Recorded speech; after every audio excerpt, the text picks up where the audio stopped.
ಇದೆಲ್ಲ ಇದೆಲ್ಲ ಕಲೆ ಮಾಡ್ತಾರೋ ಅಥವಾ ಅಲ್ಲೇನೇ ಮಾಡೋದು ಅಲ್ಲೇ ಮಾಡೋದು ಕಲರ್ ನೆಕ್ಸ್ಟ್ ಟೈಮ್ ನೋಡಿ ಇನ್ನೂ ಸ್ವಲ್ಪ ಕೇಸರಿ ಇವತ್ತು ಅಡಿಕೆ ಬೆಳೆಗಾರರ ಸಮಾವೇಶ ನಡೀತಾ ಇದೆ ಸಿರ್ಸಿಯಲ್ಲಿ.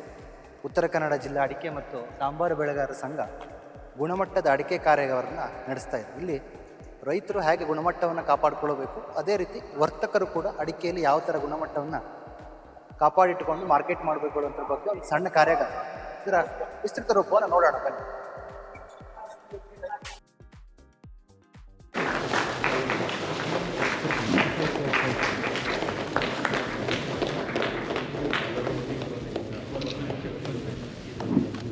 ಸಮಾಜದಲ್ಲಿ ಏನಿದೆ ಅಂತಂದ್ರೆ ಅಡಿಕೆ ಬೆಳೆಗಾರರು ತಂದ ಕೂಡಲೇ ನೀವು ಶ್ರೀಮಂತರು ಅಂತ. ಅಡಿಕೆ ಶ್ರೀಮಂತ ಬೆಳೆ ನಿಜ. ಆದರೆ ವರ್ಲ್ಡ್ ಹೆಲ್ತ್ ಆರ್ಗನೈಸೇಷನ್ ಮತ್ತೊಂದು ವರದಿಯನ್ನು ಪ್ರಕಟಿಸಿದೆ, ಅದು ಅಡಿಕೆ ಕ್ಯಾನ್ಸರ್ಕಾರಕ ಅಂತಿದೆ. ಆದ್ದರಿಂದ ಅಡಿಕೆ ಬೆಳೆಗಾರರಿಗೆ ಆತಂಕ ಉಂಟಾಗಿದೆ. ಪತ್ರಿಕೆಗಳು ಮತ್ತು ತಾವೆಲ್ಲ ಓದಿದೆ. ನಾನು ಯಾರು ಕೇಳಿದ್ರು ಏನಿದೆ ಅಭಿಪ್ರಾಯ? ಇದು ಹೊಸ ವರದಿ ಅಲ್ಲ, ಇದು ಬಹಳ ಹಿಂದೆ ಬಂದಂತ ವರದಿ. ಈ ವರದಿಯನ್ನ ಅಥವಾ ಈ ಸಂಗತಿಯನ್ನ ಈ ರೀತಿಯ ಸುದ್ದಿಗಳನ್ನ ಹರಡೋದು ಕೆಲವರ ಪ್ರಮುಖವಾದಂಥ ಕಾರಣ, ಉದ್ದೇಶ. ಹಲವಾರು ಕಾರಣಗಳಿವೆ. ಅಡಿಕೆ ಇವತ್ತು ಸಾವಿರಾರು ಕೋಟಿ ರೂಪಾಯಿ ವ್ಯವಹಾರ ನಡೆಸುವಂಥ ಒಂದು ವಸ್ತು. ಹಾಗಾಗಿ ಮಾರುಕಟ್ಟೆಯಲ್ಲಿ ಏರಿಳಿತ ಆದಾಗ ಇಂಥ ಸುದ್ದಿಗಳು ಸ್ವಲ್ಪ ಮಟ್ಟಿಗೆ ನಮಗೆ ಒಂಚೂರು ಸುಧಾರಿಸಿಕೊಳ್ಳಬಹುದು ಅಂತ ಬೆಲೆ ಬಂದ ಕೂಡಲೇ ಯಾರೋ ಈ ಸುದ್ದಿ ಭಾವನಾತ್ಮಕ ಸಂಬಂಧ ಸಹಕಾರಿ ಸಂಘಗಳ ಜೊತೆ ಇದ್ದೇ ಇದೆ.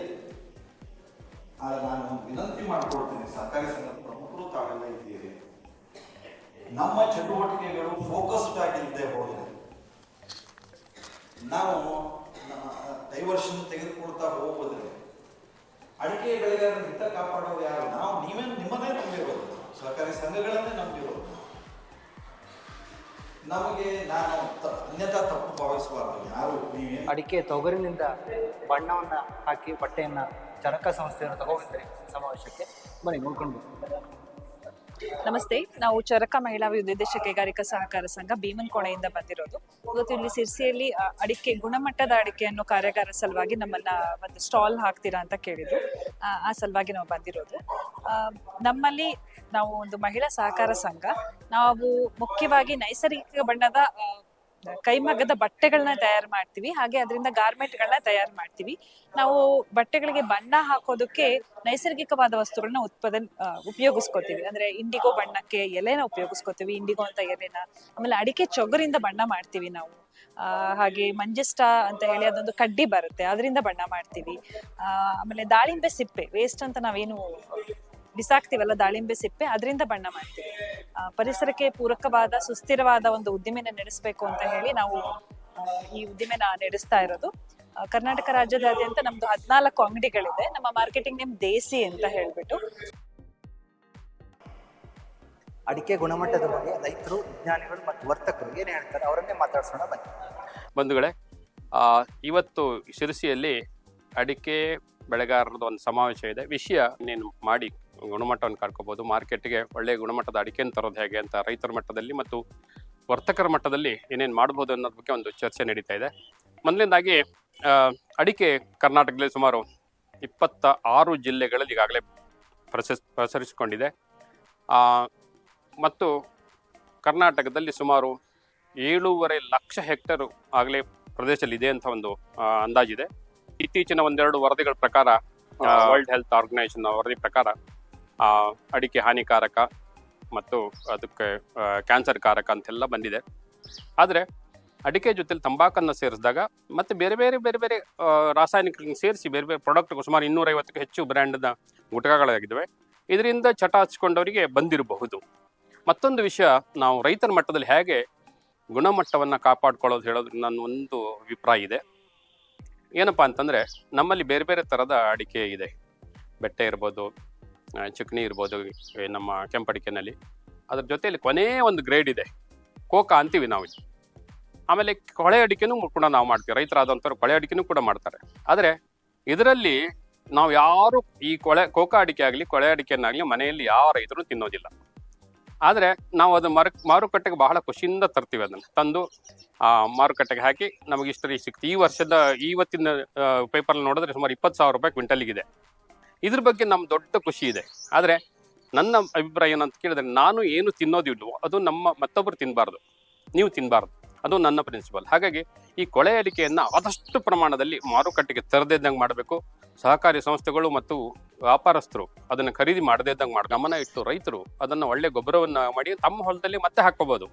ಅದನ್ನು ಮಾರುಕಟ್ಟೆಗೆ ಬಂದು ನಾನು ತಿಂದೆ ಅಡಿಕೆಯನ್ನು ನೀವು ತಿನ್ನಿ ಅಂತ ಹೇಳಿ, ಇಲ್ಲ ನಾನು ಒಳ್ಳೆ ಗುಣಮಟ್ಟದ ಅಡಿಕೆ ಕೊಟ್ಟಿದ್ದೀನಿ ನನ್ನಿಂದ ಕ್ಯಾನ್ಸರ್ ಬರಲ್ಲ ಅಂತ ಹೇಳ್ಕೊಳ್ಳೋ ತಪ್ಪಾಗುತ್ತೆ ಇಲ್ಲಿ. ಈಗ ಮೊನ್ನೆ ನೀವು ನೋಡಿರ್ಬೋದು, ಕಳೆದ ತಿಂಗಳ ಹೆಚ್ಚು ಮಳೆ ಆದಾಗ ಅಡಿಕೆ ಎಲ್ಲ ಸಣ್ಣ ಸಣ್ಣ ಕಾಯಿಗಳು, ಎಳೆ ಕಾಯಿಗಳು ಬಿದ್ದಾಗ ಅದನ್ನು ಕೂಡ ಎತ್ಕೊಂಡ್ಬಂದು ಮಾರುಕಟ್ಟೆಗೆ ಹಾಕಿದ್ರು. ಅದರಲ್ಲಿ 50 ಪೈಸೆಗೆ ಅದನ್ನು ಖರೀದಿ ಮಾಡಿದ್ರು ಕೂಡ. ಎಂಥ ದುರ್ದೈವ ಅಂದ್ರೆ ಅದನ್ನು ಕೂಡ ಖರೀದಿ ಮಾಡಿದ್ದಾರೆ. ಆದರೆ ಒಂದು ವರದಿಯನ್ನು ಏನು ಹೇಳುತ್ತೆ ಕೇಳಿದ್ರೆ, ಕೇವಲ 50 ಪೈಸೆಗೆ ಮಾರ್ಕೊಂಡ್ಬಿಟ್ರು ಅಡಿಕೆನ ಅಂತಾರೆ. ಅದನ್ನು ತಿನ್ನೋರು ಯಾರು? ಯಾಕಂದ್ರೆ ಇದು ಆಹಾರ ವಸ್ತು, ಇದು ಹಿಂಡಿ ಮಾಡಿ ದನಕ್ಕೆ ಕೊಡೋದೇ ಇರಲಿ. ಒಂದು ಪ್ರಿನ್ಸಿಪಲ್ ಇಟ್ಕೊಳ್ಳಿ, ನಾನು ತಿನ್ನದೇ ಇರೋ ವಸ್ತುವನ್ನ ಇನ್ನೊಬ್ಬರು ತಿನ್ನಬಾರ್ದು. ಇದು ಅಡಿಕೆಗೆ ಇಷ್ಟೆಲ್ಲ ನಮ್ದು ದೇವ್ರ ಮುಂದೆ ಇಟ್ಟು ನಮಸ್ಕಾರ ಮಾಡುವಂತ ಒಂದು ಇಟ್ಕೊಂಡಾಗ ಕೋಕಾ ಅಡಿಕೆ ಕೊಡಬೇಡಿ. ದಯವಿಟ್ಟು ಕಳಪೆ ಗುಣಮಟ್ಟದ ಅಡಿಕೆಯನ್ನ ಮಾರುಕಟ್ಟೆಗೆ ತರಬೇಡಿ. ಆವಾಗ ಕೋಕಾ ಅಡಿಕೆಯನ್ನ ಒಳ್ಳೆ ಅಡಿಕೆ ಜೊತೆ ಸ್ವಲ್ಪ ಮಿಕ್ಸ್ ಮಾಡಿ ಅದರ ಗುಟ್ಕಾನೋ ಇನ್ಯಾವುದೋ ಒಂದು ಪ್ರಾಡಕ್ಟ್ ಅನ್ನು ಮಾಡಿ, ಇನ್ನೇನೋ ಒಂದು ಉತ್ಪನ್ನವನ್ನು ಮಾಡಿ, ಯಾವುದೋ ಕಡಿಮೆ ಪಾಪ ಬಡವರು ಇರುವಂತಹ ರಾಜ್ಯದಲ್ಲಿ ಮಾರುಕಟ್ಟೆ ಮಾಡಿ ಅವರಿಗೆ ಕ್ಯಾನ್ಸರ್ ಬಂದ್ರೆ ಅದು ಹಾಸ್ಪಿಟಲ್ ರಿಪೋರ್ಟ್ ಆಗುತ್ತೆ. ಬಿಟ್ರೆ ಅಡಿಕೆ ಬೆಳೆಗಾರರ ಏರಿಯಾದಲ್ಲಿ ಯಾರೂ ರಿಪೋರ್ಟ್ ಮಾಡಲ್ಲ ಕ್ಯಾನ್ಸರ್ ಬಂದವರು ಇದೆಯಲ್ಲ ಅಂತ ಹೇಳಿ. ನಾವೆಲ್ಲ ಹೇಳ್ತೀವಿ ನಮ್ಮಲ್ಲಿ ಎಲ್ಲೂ ಕ್ಯಾನ್ಸರ್ ಬಂದಿಲ್ಲ, ನಮ್ಮ ಅಜ್ಜ ತಿಂತಾ ಇದ್ದ 80 ವರ್ಷದಿಂದ 90 ವರ್ಷದಿಂದ ತಿಂತಾ ಇದ್ದ. ಇದಲ್ಲ ಇದು. ಅಲ್ಲಿ ಹೋಗಿ ಅಲ್ಲಿ ರಿಪೋರ್ಟ್ ಮಾಡಿದಾಗ ಅವ್ನು ಯಾವುದೋ ಅಡಿಕೆ ತಿಂದಿರ್ತಾನೆ, ಗುಟ್ಕಾ ತಿಂದಿರ್ತಾನೆ ಏನೋ. ಬಟ್ ಆ ಗುಟ್ಕಾದಲ್ಲಿ ಏನಾಗಿದೆ, ಅಥವಾ ಯಾವುದೋ ಒಂದು ಪ್ರಾಡಕ್ಟ್ ಅಲ್ಲಿ ಗುಟ್ಕಾ ಅಂತನೋ ಅಲ್ಲ, ಯಾವುದೋ ಸಿಹಿ ಅಡಿಕೆನೂ ಇರ್ಬೋದು ಸೇರ್ಕೊಂಡು. ಹಾಗಾಗಿ ದಯವಿಟ್ಟು ರೈತರಾದಂಥವ್ರು ಈ ಕಳಪೆ ಗುಣಮಟ್ಟದ ಕೊನೆಯ ಕೋಕಾ ಅದಕ್ಕೆ ಬೇಕಾದ್ರೆ 50,000 ರೂಪಾಯಿ ಬಂದು ಹೋಗ್ಲಿ, ದಯವಿಟ್ಟು ತರಬೇಡಿ. ಇವತ್ತಿನ ಮೋದಿ ಗೌರ್ಮೆಂಟು ಅಥವಾ central government one nation one tax ಅಂತ ಹೇಳಿದ ಮೇಲೆ ಆ್ಯಕ್ಚುಲಿ ನಮ್ಮಲ್ಲಿ ಮಾರ್ಕೆಟ್ ಸೆಸ್ಸು APMC ಇದೆ, ಆಮೇಲೆ ಉತ್ತರ ಪ್ರದೇಶದಲ್ಲಿರುವಂತಹ ಮಂಡಿ ಟ್ಯಾಕ್ಸು, ಇವೆಲ್ಲ ಅನ್ನೆಸೆಸರಿ. ಆ್ಯಕ್ಚುಲಿ ಹಾಕಬಾರ್ದು. ಈ ಒಂದು ಟ್ಯಾಕ್ಸನ್ನು ನೀವು 5% ಅಂತ ನಮ್ಮ ಹತ್ರ ತೊಗೊಂಡ ಮೇಲೆ ಮತ್ತು ಬೇರೆ ಬೇರೆ ಟ್ಯಾಕ್ಸ್ ಇದ್ದಾಗ ಅಥವಾ ಟ್ಯಾಕ್ಸ್ಗಳು ಹೆಚ್ಚಾದಾಗ ಅದರದ್ದು ಕಳ್ಳತನ ಬೇಕಷ್ಟಾಗಿರ್ತದೆ. ನಮ್ಮಲ್ಲಿ ಟ್ಯಾಕ್ಸ್ ಅವಾಯ್ಡ್ ಮಾಡೋದು ಹೇಳ್ತಾರೆ, ಅಂದರೆ ಕಂಟ್ರೋಲ್ ಮಾಡೋದು. ಈ ಟ್ಯಾಕ್ಸ್ ಎಷ್ಟು ಮಿನಿಮಮ್ ಇದೆ ಅಷ್ಟು ಕಲೆಕ್ಷನ್ ಆ್ಯಕ್ಚುಲಿ ಜಾಸ್ತಿ ಆಗ್ತದೆ. ಇದನ್ನು ಯಾಕೆ ನಮ್ಮವರು ಥಿಂಕ್ ಮಾಡೋದಿಲ್ಲ, ಅರ್ಥ ಆಗೋದಿಲ್ಲ. ಆಮೇಲೆ ಇನ್ನು ಗುಣಮಟ್ಟದ ವಿಷಯದಲ್ಲಿ ಹೇಳಬೇಕಂದ್ರೆ, ನಾನು ಟ್ಯಾಕ್ಸನ್ನು ಕಳ್ಳತನ ಮಾಡಿದಾಗ ಮಾತ್ರ ನನ್ನ ಕ್ವಾಲಿಟಿ ಬಗ್ಗೆ ನನಗೆ ಅರಿವಿರೋದಿಲ್ಲ. ನಾನು ಹೇಗಾದರೂ ನಡೀತದೆ. ಅದೇ ನಾನು ಟ್ಯಾಕ್ಸನ್ನು ಕೊಟ್ಟರೆ ನಾನು ನನ್ನ ಟ್ರೇಡ್ ಮಾರ್ಕ್ನಲ್ಲಿ, ನನ್ನ ಮಾರ್ಕದಲ್ಲಿ, ನನ್ನ ಒಂದು ಮಾರ್ಕೆಟಿಂಗ್ನಲ್ಲಿ ನಾನು ಗೆದ್ದು ಬರ್ತೀನಿ, ಅಥವಾ ನಾನು ಅಲ್ಲಿ ಪೈಪೋಟಿ ಮಾಡ್ತೀನಿ, ಕ್ವಾಲಿಟಿ ಒಳಗೆ ಪೈಪೋಟಿ ಮಾಡ್ತೀನಿ. ನಾನು ಕ್ವಾಲಿಟಿ ಮಾಡಿದ್ರೆ ರೈತನು ಕ್ವಾಲಿಟಿ ಅನಿವಾರ್ಯವಾಗಿ ಮಾಡೇ ಮಾಡ್ತಾರೆ. ನಾನು ಕ್ವಾಲಿಟಿ ಬಂದಾಗ ನಾನು ಖರೀದಿ ಮಾಡೋದಿಲ್ಲ. ಗುಣಮಟ್ಟದ ಉತ್ಪಾದನೆ ರೈತನಲ್ಲಿ ಆದ ನಂತರ ಅದು ವ್ಯಾಪಾರಸ್ಥರಲ್ಲಿ ಹೋಗಿ ಸೇರ್ತದೆ. ಸಾವಿರಾರು ರೈತರು ಬೆಳೆದಂತಹ ಬೆಳೆಯನ್ನು ಒಬ್ಬ ವ್ಯಾಪಾರಿ ಕೈಲಿ ಹೋಗಿ ಮುಟ್ಟಿದಾಗ ಅಲ್ಲಿ ದುರಂತವಾಗುವ ಸಂಭವ ಇರ್ತದೆ. ಯಾಕೆಂದರೆ ಒಬ್ಬ ವ್ಯಾಪಾರಿ ಒಂದು ಗುಣಮಟ್ಟದ ವಿಷಯದಲ್ಲಿ ತನ್ನ ಸ್ವಹಿತಕ್ಕಾಗೋ ಲಾಭಕ್ಕಾಗೋ ಎಲ್ಲಾದರೂ ಎಡವಿದರೆ ಅದರ ದುರಂತ ಹೇಳುತ್ತಿರೋದಷ್ಟು ದೊಡ್ಡದ ಒಂದು ಸಮಸ್ಯೆಗೆ ಅವಕಾಶವಾಗಿರುವಂಥ ಈ ಸಂದರ್ಭದಲ್ಲಿ ಅವರಿಂದನೂ ನಾನು ಕಳಕಳಿಯ ವಿನಂತಿ ಏನಂದರೆ, ಎಲ್ಲ ವ್ಯಾಪಾರಸ್ಥರು ನಮ್ಮ ಬೆಳೆಗಾರರ ಪರವಾಗಿ ಗುಣಮಟ್ಟವನ್ನು ಬಳಕೆದಾರರವರೆಗೆ ತಲುಪಿಸುವ ಒಂದು ನೈತಿಕ ಜವಾಬ್ದಾರಿಯನ್ನು ಹೊರಬೇಕಾಗಿ ನಾನು ಅವ್ರನ್ನ ಕೋರ್ಕೊಳ್ತೇನೆ. ಅಡಿಕೆ ಗುಣಮಟ್ಟಕ್ಕಾಗಿ ರೈತರ ಸ್ವಯಂ ನಿಯಂತ್ರಣ ಅತಿ ಮುಖ್ಯವಾದಂತಹ ಒಂದು ರೈತರ ಕರ್ತವ್ಯಗಳಲ್ಲಿ ಅತಿ ಮುಖ್ಯವಾದದ್ದು.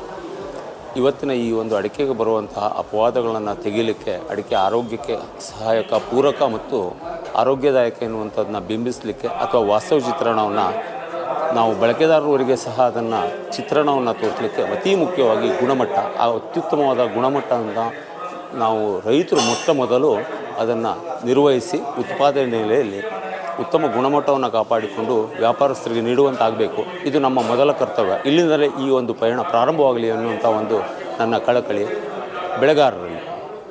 ಅಡಿಕೆಯ ಗುಣಮಟ್ಟವನ್ನು ಕಾಪಾಡಿಕೊಳ್ಳೋದು ಹೇಗೆ, ಸರ್ಕಾರದಿಂದ ಯಾವ ಕ್ರಮಗಳಾಗಬೇಕು, ನಮ್ಮ ಬೆಳೆಗಾರರಿಂದ ಯಾವ ಕ್ರಮಗಳಾಗಬೇಕು, ವರ್ತಕರಿಂದ ಯಾವ ಕ್ರಮಗಳಾಗಬೇಕು ಅನ್ನೋದ್ರ ಬಗ್ಗೆ ಒಂದು ನಿರ್ಧಾರ ಆಗಬೇಕು ಅನ್ನೋದು ಈ ಕಾರ್ಯಕ್ರಮದ ಉದ್ದೇಶ. ಅದು ಬಹುತೇಕ ಯಶಸ್ವಿಯಾಗಿ ನಡೀತಾ ಇದೆ ಅಂತ ನನ್ನ ಅಭಿಪ್ರಾಯ.